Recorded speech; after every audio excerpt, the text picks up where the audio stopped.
नमस्कार, Mithilanchal news live में आपका स्वागत है। मैं हूं नरेश कुमार। हम इस वक्त फारबिसगंज मंडल क्षेत्र के परमान नदी किनारे हैं, जहां पर हर साल यहां से जो देख सकते हैं बगल में, आप यहां कैमरामैन चाहूंगा कि परमान नदी की तरफ दिखाए। ये परमान नदी है और उसी की बगल में देख सकते हैं कि खनन हो रही है। हालांकि जिस क्षेत्र में जहाँ पर मैं अभी खड़ा हूँ वो कहीं और नहीं, सरकारी जमीन है और यहाँ पर लगातार खनन माफियाओं के द्वारा जमकर खनन की जा रही है। ऐसे खनन की जा रही है बेरोड टोट। हालांकि यहाँ के लोगों के द्वारा जो जानकारी मिली है, उन्होंने बताया है कि लगातार इस संबंध में यहाँ के स्थानीय थाने से लेकर अंचल पदाधिकारी और खनन पदाधिकारी तक इनकी सूचना दी, वो भी लिखित सूचना, लेकिन इन पर कोई कार्रवाई नहीं हुई। कई साल से यहाँ पर ये खनन को लेकर यहाँ के लोग जो है त्राहिमाम है, क्योंकि बरसात के समय में जब यहाँ बाढ़ आती है परमान में, तो सीधे इनकी असर यहाँ के आम जनमानस पर पड़ती है और आम जनमानस काफ़ी परेशान होती है, जिससे उनकी फसलों की बर्बादी तो होती ही होती है, साथ में यहाँ के जो जान माल की भी क्षति होती है। लेकिन प्रशासन इस पर कोई ध्यान नहीं दे रही है। यहाँ के स्थानीय लोगों के मुताबिक जो कह रही है कि कई बार आवेदन दी गई है, 3 से 4 साल से इस संबंध में यहाँ पर लगातार आवाज़ उठाई जा रही है, लेकिन इनकी आवाज़ कोई सुनने वाला नहीं है। आखिर क्यों सुनने वाला नहीं है, क्यों नहीं सुनी जाती है? कहा जाता है कि यहाँ जब प्रशासन जांच में आती है, उनसे पूर्व भी यहाँ के जो खनन माफिया है उनके द्वारा उनके ट्रैक्टर जेसीबी जो भी होती है उसे हटा ली जाती है। आखिर इतने लंबे सोर्स उनके पास कैसे है? क्या ऐसा तो नहीं है कि प्रशासन मिली हुई है, वहाँ निकलने से पहले खनन माफियाओं को सूचना दी जाती है? यहाँ जो ग्रामीण का कहना उनसे साफ साफ ये स्पष्ट होती है, जब प्रशासन आती है यहाँ से खनन माफिया चले जाते हैं तो निश्चित ही कोई किसी न किसी व्यक्ति के द्वारा उन्हें सूचना दी जाती है कि हम लोग पहुँच रहे हैं। और कई बार ये भी आरोप लगी थी कि खनन माफियाओं को जो है उनका ड्राइवर के द्वारा सूचना दी जाती है कि हम लोग आ रहे हैं। ये वीडियो मेरे पास है, ग्रामीण ही बताया है। आप समझ सकते हैं कि यहाँ पर जो हर साल बाढ़ के समय में लोग को परेशानी होती है, और परेशानी के साथ साथ ये सरकारी ज़मीन, आप तो देख सकते हैं पीछे ये बताया जा रहा है कि सरकारी ज़मीन है और उन पर खनन की जा रही है। इनके साथ साथ सरकार को भी राजस्व की चूना लगाए रहे यहाँ पर खनन माफिया। तो जल्द से जल्द मैं सरकार से यही अपील करूँगा, यहाँ के प्रशासन से, यहाँ के जो यहाँ के अधिकारी हैं उनसे मैं अपील करूँगा कि कम से कम ये खनन पर रोक लगाया जाए, ताकि यहाँ बरसात के समय में, बाढ़ के समय में जो आम जनमानस को परेशानी होती है और त्राहिमाम होते हैं उनसे नजारत मिल सके, और साथ ही साथ अवैध खनन जो हो रही है, जो सरकार को इनका राजस्व का चूना लग रही है, उससे बचाया जा सके। मेरा नाम विद्यानंद यादव है। क्या समस्या मैं पैक्स का उप चेयरमैन हूँ, प्रबंध समिति के अध्यक्ष हूँ जी। और यह मौजा 9 नंबर है, मौजा ब्राटपुर मौजा, थाना नंबर 162, बिहार सरकार की जमीन 18 एकड़ से अधिक जमीन है। शमशान है और शमशान है, गौचर, गैर मजुरबा, आप शमशान देख रहे हैं। और यहाँ जो है छठ पूजा और मंदिर भी इसी जमीन में है। आखिर दिक्कत क्या हो रही है ये बताइए। दिक्कत है कि सर यह जो है, जब अखाड़ महीना आता है हम लोग तो को पानी का बहुत इस समस्या होकर के पानी का बहाव जो है गांव की ओर हो जाता है जी। और यहाँ से शहबाजपुर पंचायत ही नहीं, फारबिसगंज प्रखंड के दर्जनों पंचायत में जो है बाढ़ का पानी चला जाता है, और इससे किसान का फसल जो है भारी मात्रा में क्षति होता है, जिसे सरकार को इस फसल का मुआवजा देना बहुत कठिन हो जाता है। लेकिन हम लोग जो है दरखास्त तैयार करके 1000 आदमी का हस्ताक्षर करवा करके सीओ साहब को दिए। किस मामले में आप लोग दरखास्त तैयार करवाए थे? यह रोक अवैध खनन के लिए कि अवैध खनन नहीं हो, सीओ साहब को दिए, 4-5 साल थाना प्रभारी बथनाहा को दिए, और खनन पदाधिकारी महोदय जिला अररिया यानी दिलीप साहब को दिए। लेकिन अभी तक जो है किसी प्रकार का कोई कानून कार्रवाई नहीं हुआ। क्या ये जितने भी आपने आवेदन दिया है तो उनका आपके पास साक्ष्य कॉपी है? हाँ है, रिसीप्ट कॉपी उसको देखा जाए जी, सारा डिटेल्स।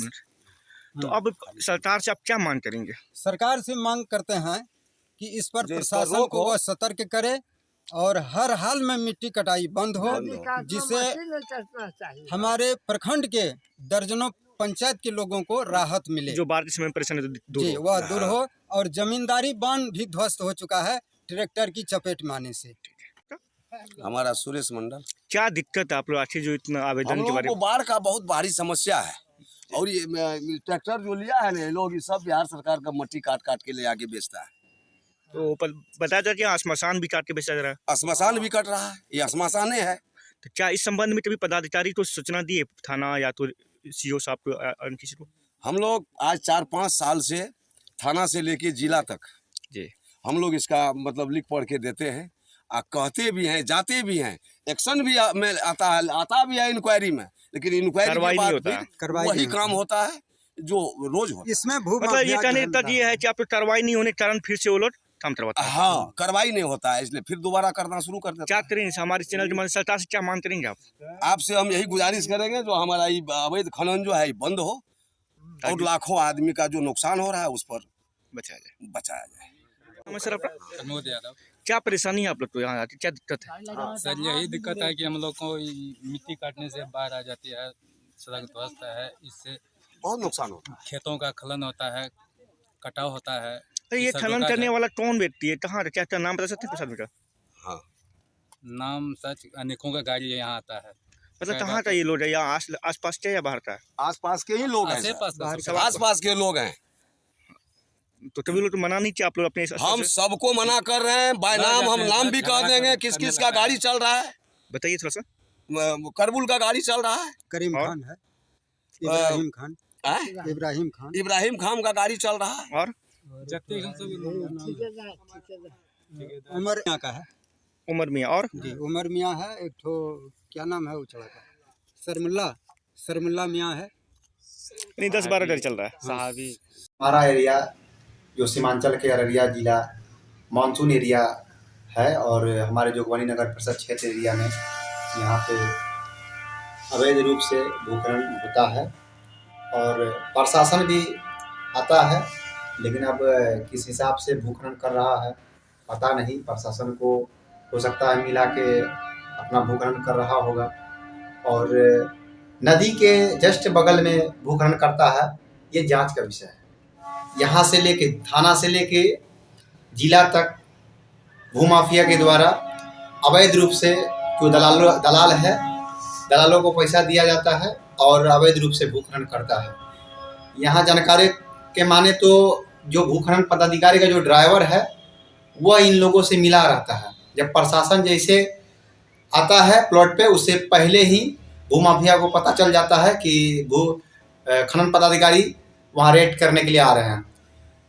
इसी में वो सतर्क हो जाते हैं और गाड़ी घोड़ा लेके भाग जाते हैं। पता चला है कि थाना भी मैनेज है। ये भूमाफिया जो है ये अवैध रूप से पहले तो 3 फीट माटी काटता है, उसके बाद फिर उस वही मिट्टी को फिर से 3 फीट माटी काटता है।